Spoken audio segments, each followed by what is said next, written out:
Hey everyone, this is Lisa from NYC Gal Out. Welcome back to my channel. We are talking the sweet 16th episode of Real Housewives of Atlanta. It's season 16, episode 16.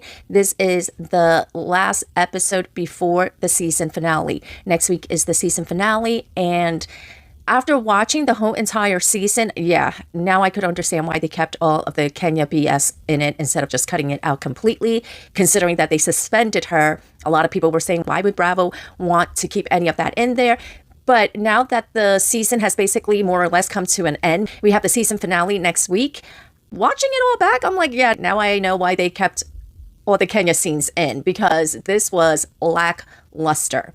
What I want to state right off the bat is that whoever that messy queen was, I'm not even going to mention his name. He doesn't deserve any name recognition because, I mean, oh my God, that messy queen up in Atlanta must have been dying of thirst. He was dehydrated, okay? First of all, it was so heavily produced. I don't know who put him up to it. I don't know if it was a producer that put him up to it, the production crew. I don't know if it was Portia or Phaedra, freaking frack. I see a lot of people call them freaking fraud. Anyway, Portia is the very first one that brings up that Angela, her husband, has been stepping out on her, or that he has a side baby or whatever. Because when Angela has her event at the bank, she directly addresses it with Portia, and Portia tries to backtrack, and she's like, oh, I want to apologize for that. I shouldn't have spoken about that because, we don't know each other like that, and I was joking. I shouldn't have even joked about something like that. She backtracks.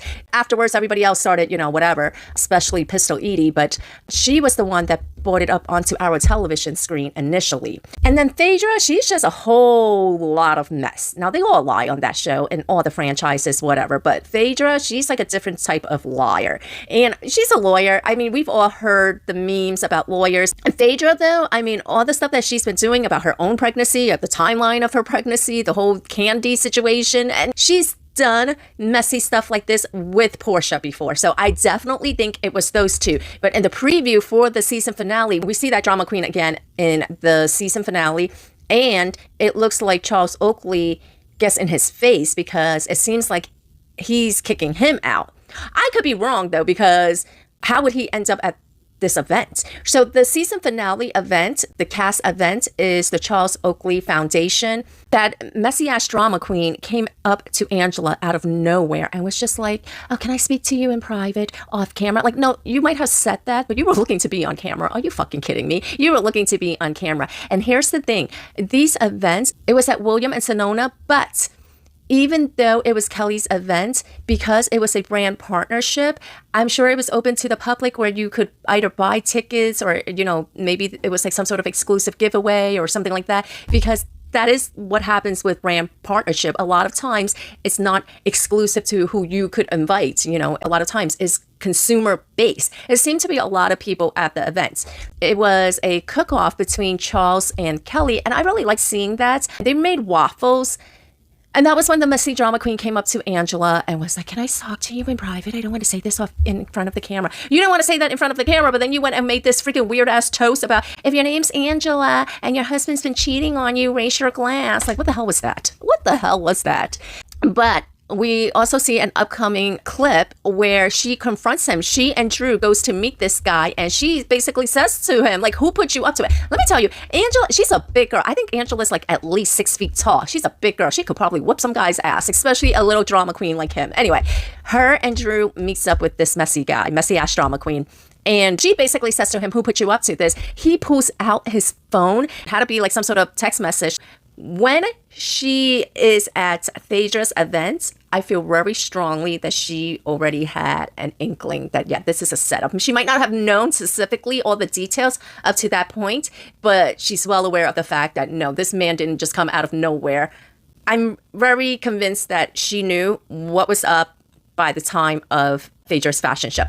Let me tell you, a lot of these things are heavily produced, but it's not put on production, it's put on the talent, because your field producer is going to come up to you and say, you got to bring in more, you got to give us something. So they're not actually telling you, well, you need to do something, but they're basically putting it in your head or insinuating that, hey, you want to come back, or if you want your scenes to make it onto the television screen so that people could actually see you, if you want your footages shown, you need to do something. I feel like that scene especially was so heavily poorly produced. I didn't like it. It felt so icky, ill. Pistol Eady finally invited Cynthia and Portia over to her house. She was renovating it, so she says that's why the house looks the way it does, whatever. They get together and they kiki, and she's saying in her confessional, like, Phaedra gave me some really great advice. And she's like, well, if you want the ladies to get to know you, and if they're saying they want to come to your house, you need to come out with like the freaking cheese board, basically. So that's what they did, and they are talking, kikiing a little bit. I don't particularly like Pistol Eady, but just the fact that like her first opportunity, and she's basically shit talking on the relationship with Shamea and Portia. Now, Portia does say to her, well, is this something new? Because Shamea and I, we made up and we've moved past it. So are you bringing me new information? And she doesn't really answer that. Instead, what she said is, I'm just telling you. She showed me the text message. So I'm just letting you know. Portia, and I will say this about Portia. Portia is like, well, I will address this with Shamea, and, you do whatever you want to do with that. I feel like Portia, she played it way better than Kenya did. This girl needs something, like she's basically a flop at this moment. So she needs something, and she's trying to stir up the drama. But she also knows how the game is. She knows how it works. So she's well aware of the fact that even if it wasn't directly her idea, maybe her producer's telling her to stir up shit. She doesn't really give it attention, though. She said, I'm going to address it with Shamea. Phaedra, though, with that messy-ass drama queen, Phaedra runs into her car in the parking lot to call up Portia to, like, gossip about it. And that's why I feel like, yeah, this was probably a setup between Portia, Phaedra, and the production crew, because the way she ran her little hobbit ass, I'm calling her a hobbit because legit, she's always like, this girl is not tall. Like, Phaedra, you are not Angela Oakley's height. Like, I don't know why you keep on putting Kelli down for her height. She's calling her strawberry shortcake. She's calling her a garden gnome. I mean, correct me if I'm wrong, but Phaedra looks like she's teeny tiny herself. You're talking about garden gnome. I feel like she's a garden gnome. Anyway, so she ran her freaking garden gnome ass into her car in the parking lot to call up Portia to tell her about whatever. I felt like that scene was so staged, even her running her ass out into the car just to drop that tea. Anyway, then Portia's cousin died. I never watched Real Housewives of Atlanta previous to this season. I don't know their dynamics. I'm not really familiar with the family. But from what I've seen, this cousin was relatively young. I think she was in her 30s. So I don't know what it was that made her pass away. And it wasn't acknowledged of what the cause of her death was. But Portia does let Phaedra know. Phaedra lets Shamea know. Episode at the end was made in dedication to her, so I thought that was pretty sweet. Phaedra, she had a fashion show event. Her younger son, he seemed to be really into like fashion designing and whatever. He wanted bell bottoms. He couldn't find his size. So she was just like, I'm going to buy you a sewing machine and, you're going to learn how to make them. So it looked awesome. I love the motivation. He seems so young, and it's like you're already a go-getter at that age. She calls him Mr. President. I definitely feel like that is type A personality that like you could definitely be the next president. Obama did it, okay? That ceiling has already been broken. There's been somebody else besides from a white man at the White House. That ceiling has been broken, so it's a possibility. Dream big, okay? I love it. I love seeing the interaction. Now, Drew, she legit was like locked out of the event because I guess she was late and she didn't arrive on time. And Phaedra was like, when I say 6 o'clock, I mean 6 o'clock. So her ass was just locked out there for a hot minute. They finally let her in towards the end of the fashion show. Brit Eady comes in, Pistol Eady. Her and Kelli, there's like this built up of tension. Kelli is upset in this episode anyway because she just had what she thought was going to be the finale of her divorce proceeding. She thought that this was like the final court appearance before the judge makes a decision. It wasn't, because they went overtime. They only had up until noon and it went past noon. So it was like a continuance. But she says that, I was there for you. I showed up for you. And like they play a flashback of all the times that Kelli was there for her and did show up for her. And she said that, you couldn't even see how I was doing. You couldn't check up on me. You're not a friend. And I do agree, because let me tell you, Kelli and Angela, they were not close, okay? They're not close like that. And Angela, she still called up Kelli to be like, hey girl, I'm just checking up on you. I know today was your court appearance. And I like that. You see, that's why you guys can't make me hate Angela. I don't care if she looks like LaToya Jackson, okay? You can't make me hate her. Unless she looks like Tito Jackson, I don't care. I don't even care if she looks like Michael Jackson. You guys cannot make me hate Angela. By the way, did you guys catch when Pistol Eady was like, if you go after me, I'm going to unload the whole clip on you? Like, you're talking about clips? Like, girl, you're talking about clips? Like, we calling you Pistol Eady for a reason here. Oh my goodness. So that was wild.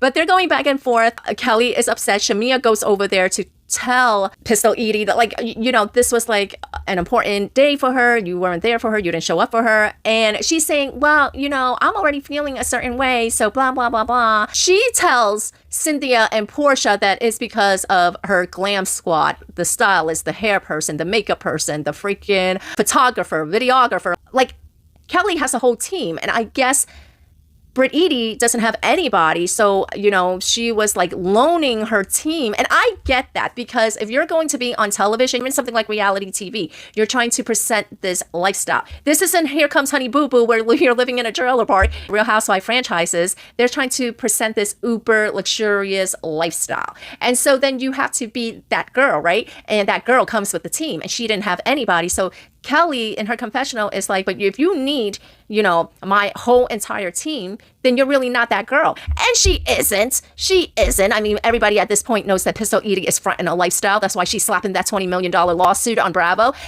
She's not going to get $20 million. She's putting that lawsuit because she's looking for a settlement. Will they settle with her? They might.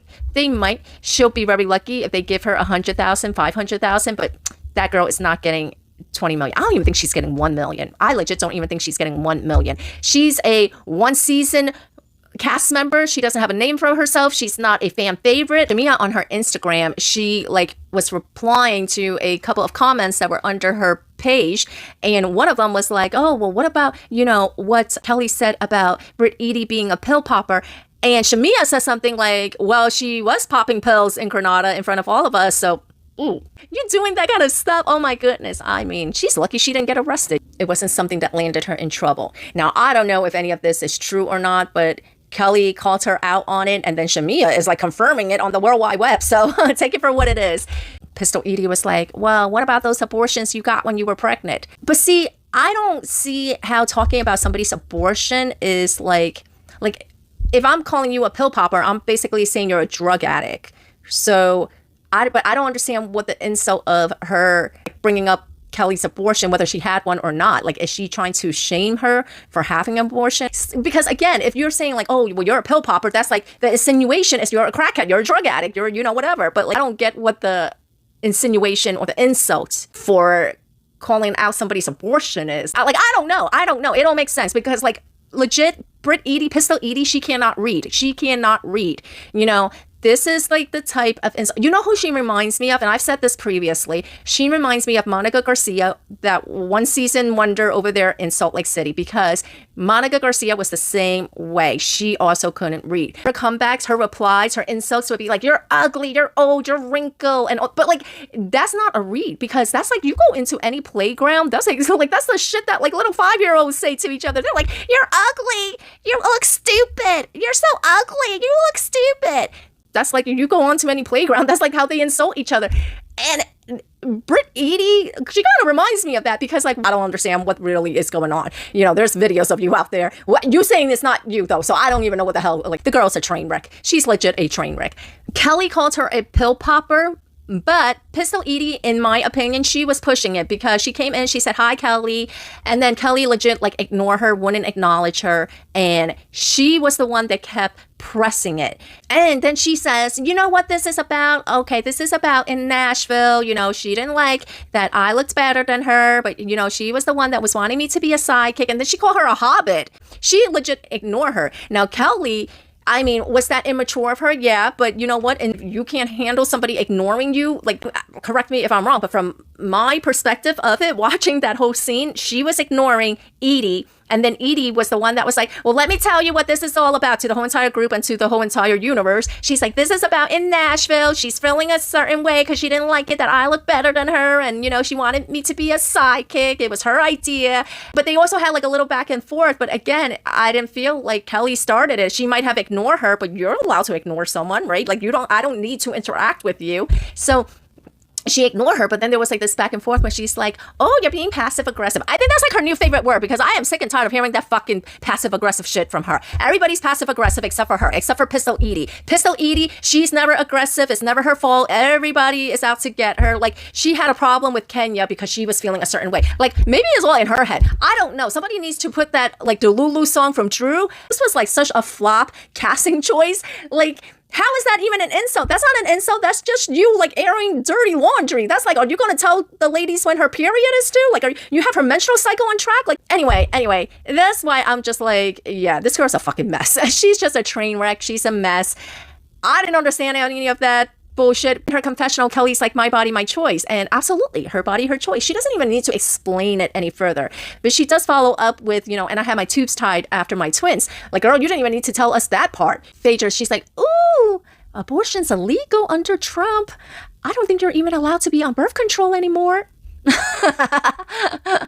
Anyway, guys, that was the episode. I mean, Pistol Eady was such a fucking flop. I'm just like, man, this season was a disaster. It made me feel like there was really nothing worth watching. It felt very heavily produced. And even when it was heavily produced, it still felt very lackluster. Like, there was jack shit going on. And then, like, the insults made no sense. The fights made no sense. People so concerned about Angela's marriage made no sense. Phaedra, like, shading Angela, going after her made no sense. Freaking Pistol Eady feeling a certain way when she just literally met Kenya Moore at Shamia's birthday party, and all of a sudden she's expecting like a hug. Like, girl, she doesn't know you. Like, why would she hug you? Like, and then her making an even more big deal out of it at like Angela's event at the bank. This was such a bad casting choice for her. She just doesn't fit in. Anyway, guys, that is the recap. What did you guys think of the episode? Don't forget to hit the like, follow, subscribe, leave me a comment, and all that good jazz. Anyway, I'll check you guys out next time.